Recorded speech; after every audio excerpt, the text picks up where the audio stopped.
चमक उठी सन 57 में वह तलवार पुरानी थी, बुंदेले हर बोलों के मुँह है हमने सुनी कहानी थी।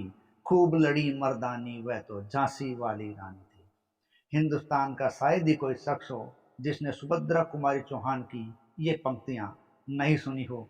तो आज हमारे famous stories of the world में इसी झांसी की रानी वीरांगना पर कहानी आपको बताते हैं कि किस प्रकार इस वीरांगना ने अपने आप को भारतीय इतिहास के अंदर अविस्मरणीय बना दिया था।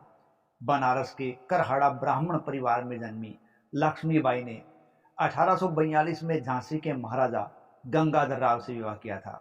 1853 में महाराजा की मृत्यु हो गई तो गवर्नर जनरल लॉर्ड डलहौजी के अधीन ब्रिटिश ईस्ट इंडिया कंपनी ने उनके दत्तक उत्तराधिकारी के दावे को मान्यता देने से इनकार कर दिया और गोद निषेध प्रथा, व्यक्तिगत सिद्धांत या डॉक्ट्राइन ऑफ लैप्स के तहत झांसी पर कब्जा कर लिया। रानी नियंत्रण छोड़ने के लिए तैयार नहीं थी और 1857 में अंग्रेजों के खिलाफ विद्रोह में शामिल हो गई। उन्होंने ब्रिटिश कंपनी के सहयोगियों के खिलाफ झांसी की सफल रक्षा का नेतृत्व किया, लेकिन 1858 की शुरुआत में फिरोज की कमान के तहत झांसी ब्रिटिश सेना के हाथों में चली गई। रानी घोड़े पर सवार होकर भागने में सफल रही और ग्वालियर पर कब्जा करने में विद्रोहियों में शामिल हो गई, जहां उन्होंने नाना साहेब को पुनर्जीवित मराठा साम्राज्य का पेशवा घोषित कर दिया। तो इस प्रकार का कार्य करने वाली इस लक्ष्मीबाई के जीवन की पूरी गाथा सुनते हैं, कैसे क्या हुआ था।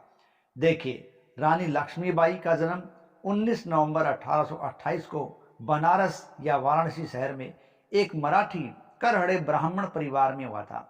उनका बचपन का नाम मणिकर्णिका तांबे था और उनका उपनाम मनु था, जिस नाम से उन्हें आसपास के परिवार के लोग बुलाया करते थे। उनके पिता मोरोपंत तांबे थे और उनकी माता भागीरथी स्प्रे थी।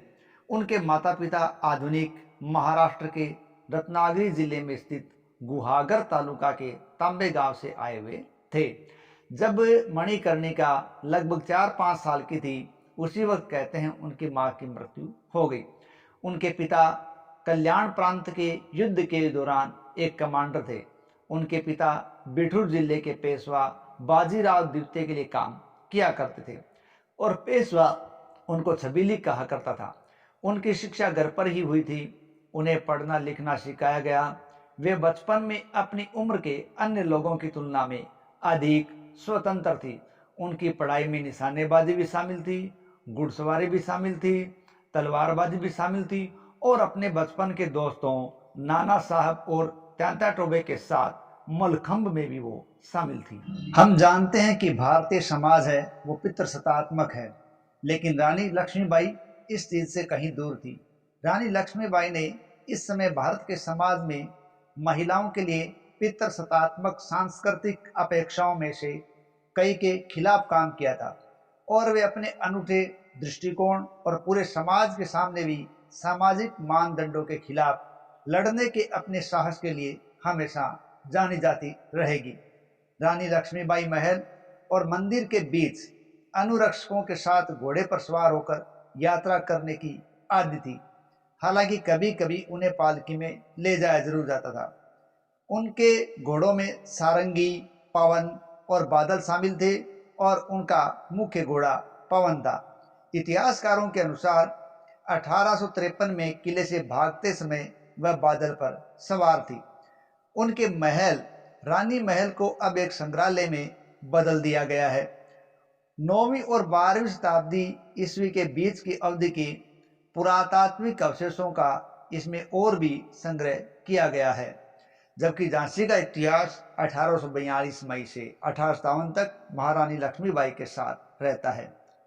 मणिकर्णिका का विवाह झांसी के महाराजा गंगाधर राव नेवालकर के साथ 1842 में हो गया था और बाद में उनको हिंदू देवी लक्ष्मी के समान में लक्ष्मीबाई कहा गया। और महाराष्ट्रीय परंपरा के अनुसार महिलाओं को शादी के बाद एक नया नाम दिया जाता है। उसी परंपरा के तहत महारानी लक्ष्मीबाई को यह नाम दिया गया था। सितंबर 1851 में उन्होंने एक लड़के को जन्म दिया जिसके कारण झांसी की दशा और दिशा ही बदल गई। लेकिन ये झांसी की खुशी ज़्यादा लंबे समय तक नहीं रह सकी। उस बच्चे का नाम दामोदर राव रखा गया था, लेकिन एक बीमारी के कारण वो 3 से 4 महीने का हुआ तभी मर गया था। इस प्रकार झांसी को एक बड़े दुख का सामना करना पड़ा। महाराजा ने आनंद राव नामक एक बच्चे को गोद ले लिया, जो गंगाधर राव के चचेरे भाई का बेटा था, जिसका नाम बदलकर महाराजा की मृत्यु से एक दिन पहले दामोदर राव रखा गया था। गोद लेने की प्रक्रिया ब्रिटिश राजनीतिज्ञ अधिकारी की उपस्थिति में हुई थी, जिसे महाराजी की ओर से एक पत्र भी दिया गया था, जिसमें निर्देश दिया गया था कि बच्चे के साथ सम्मान से पेश आया जाए और झांसी की सरकार उसकी विधवा को उसके जीवन काल के लिए दिया जाए।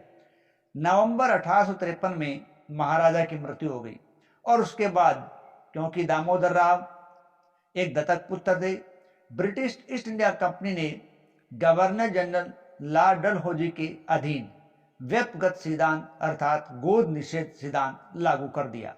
दामोदर राव के सिंहासन के दावे को उन्होंने खारिज कर दिया और इसी आधार पर उन्होंने झांसी के राज्य को अपने क्षेत्र में मिला लिया। जब उन्हें इस बारे में बताया गया तो उन्होंने चिल्लाते हुए कहा, मैं अपनी झांसी बिल्कुल भी नहीं दूंगी।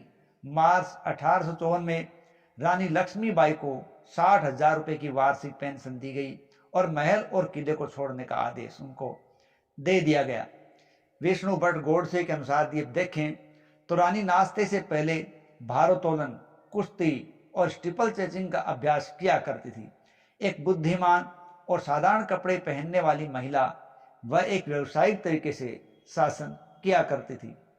10 मई 1857 को मेरठ में भारतीय विद्रोह हो चुका था। जब विद्रोह की खबर झांसी पहुंची तो रानी ने ब्रिटिश राजनीतिज्ञ अधिकारी कैप्टन अलेक्जेंडर स्किन से अपनी सुरक्षा के लिए सशस्त्र पुरुषों की एक टुकड़ी जुटाने की अनुमति मांग ली और स्किन इस बात पर सहमत हो गए थे।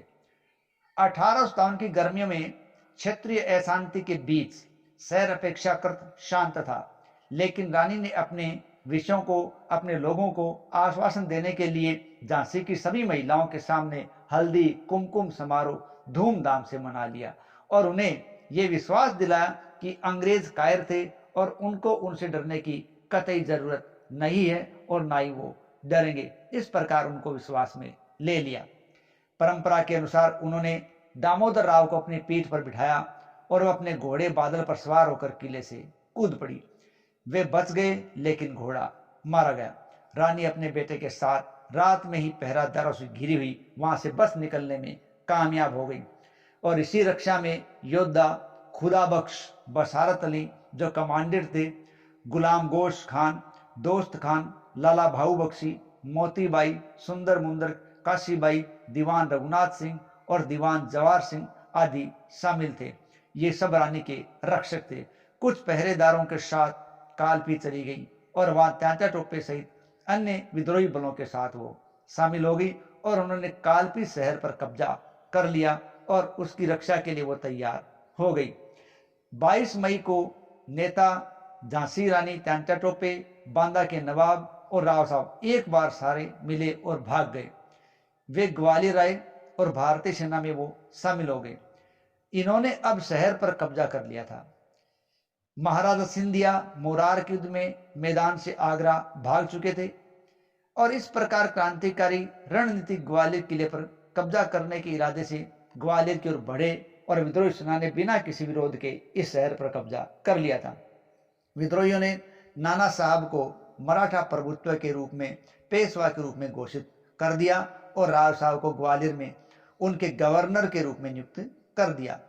रानी और अन्य विद्रोही नेताओं को ग्वालियर की रक्षा के लिए तैयार रहने और राजी करने की कोशिश असफल रही, क्योंकि उन्हें उम्मीद थी कि ब्रिटिशर्स जल्दी ही हमला करेंगे। जनरल हुरोज की सेना ने 16 जून को मोरार पर कब्जा कर लिया और फिर शहर पर हमला किया था। 17 जून को ग्वालियर के फूल बाग के पास कोटा की सराय में कैप्टन हुरोज के नेतृत्व में 8वीं हुसर्स की एक टुकड़ी आई थी, जिसे किंग्स रॉयल आयरिश कहा गया था। इस टुकड़ी ने रानी लक्ष्मीबाई की कमान वाली बड़ी भारतीय सेना से एक बड़ी लंबी लड़ाई लड़ी थी और ये सेना उस क्षेत्र को छोड़ने की कोशिश कर रही थी, लेकिन 8वीं हुसर्स ने भारतीय सेना पर हमला कर दिया और बताया जाता है लगभग 5000 भारतीय सैनिकों को उस सेना ने मार डाला था, जिसमें लगभग 16 वर्ष से अधिक उम्र के सभी भारतीय भी शामिल थे।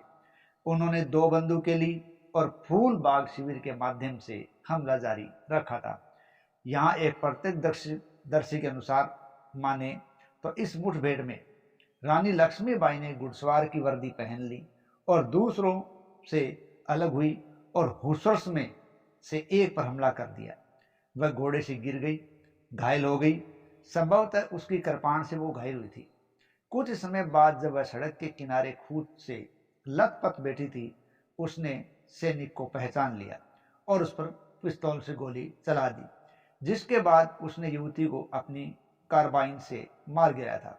लेकिन एक अन्य परंपरा बताती है कि झांसी की रानी लक्ष्मीबाई घुड़सवार सेना की वर्दी में थी और बुरी तरीके से वो घायल हो गई थी और वो कदापि नहीं चाहती थी कि अंग्रेज उसको पकड़ ले और उसके शव को कब्जे में कर ले। इसलिए उन्होंने एक साधु को शव जलाने के लिए कह दिया। तो उनकी मृत्यु के पश्चात कुछ स्थानीय लोगों ने उनके शव का अंतिम संस्कार कर दिया था। इस घटना के कहते हैं 3 दिन बाद अंग्रेजों ने ग्वालियर शहर पर पूरी तरीके से कब्जा कर लिया था। और इस युद्ध की टिप्पणी में हुरोज कहता है कि रानी लक्ष्मीबाई सुंदर, चतुर और सुंदर है और वह सभी भारतीय नेताओं में सबसे खतरनाक है। इस प्रकार ब्रिटिश के नेतृत्व में वो जैसी भी हो, उसने जैसी भी गलतियां की हो, जैसा भी उनका मुकाबला किया हो, लेकिन रानी लक्ष्मीबाई के देशवासी उसे हमेशा याद रखेंगे कि दुर्व्यवहार के कारण उन्हें विद्रोह करना पड़ा और अपने देश के लिए जी और मरी, और हम भारत के लिए उनके योगदान को कभी भी भुला नहीं सकते। तो इस प्रकार झांसी की रानी लक्ष्मीबाई ने अपनी अस्मिता, अपनी स्वतंत्रता को बचाए रखने के लिए अंग्रेजों के सामने कभी भी घुटने नहीं टेके और अंग्रेजों को हर संभव प्रयास किया टक्कर देने का। इस वीरांगना को भारतीय इतिहास में बड़ा ही प्रमुख स्थान दिया गया है, जिसके वो लायक भी है। और इसकी याद में भारत में कई जगहों पर लक्ष्मीबाई की मूर्तियां स्थापित की गई है, जिनमें उन्हें और उनके बेटे को उनकी पीठ पर बंधे हुए दिखाया गया है। ग्वालियर में राष्ट्रीय शारीरिक शिक्षा विश्वविद्यालय है, जिसका नाम लक्ष्मीबाई है। तिरुवनंतपुरम में लक्ष्मीबाई राष्ट्रीय शारीरिक शिक्षा महाविद्यालय है। झांसी में महारानी लक्ष्मीबाई मेडिकल कॉलेज में उनका नाम ही है। झांसी में रानी लक्ष्मीबाई केंद्रीय कृषि विश्वविद्यालय की स्थापना भी की गई है। रानी झांसी समुद्री राष्ट्रीय उद्यान बंगाल की खाड़ी में है, अंडमान निकोबार द्वीप समूह में स्थित है। इस प्रकार झांसी रानी को प्रमुख सम्मान दिया गया। साथ ही साथ भारतीय राष्ट्रीय सेना की एक महिला इकाई को झांसी रानी रेजिमेंट भी नाम दिया गया था, ताकि 1857 की क्रांति के दौरान जो योगदान महारानी लक्ष्मीबाई ने दिया था, उस योगदान को चिरस्थायी बना जा सके और साथ ही साथ भावी पीढ़ी को उसके कार्यों से प्रेरणा मिलती रहे और भारत की स्वतंत्रता के लिए जो प्रयास उन्होंने किया था, उस प्रयास के लिए वो हमेशा अजर अमर रहेगी और हिंदुस्तान के हर इंसान के जबान से ये सदा निकलती रहेगी। बूंदे ने हर बोलों के मुंह है, हमने सुनी कहानी थी, खूब लड़ी मर्दानी वो तो झांसी वाली रानी थी, वो तो झांसी वाली रानी थी। जय हिंद, जय भारत।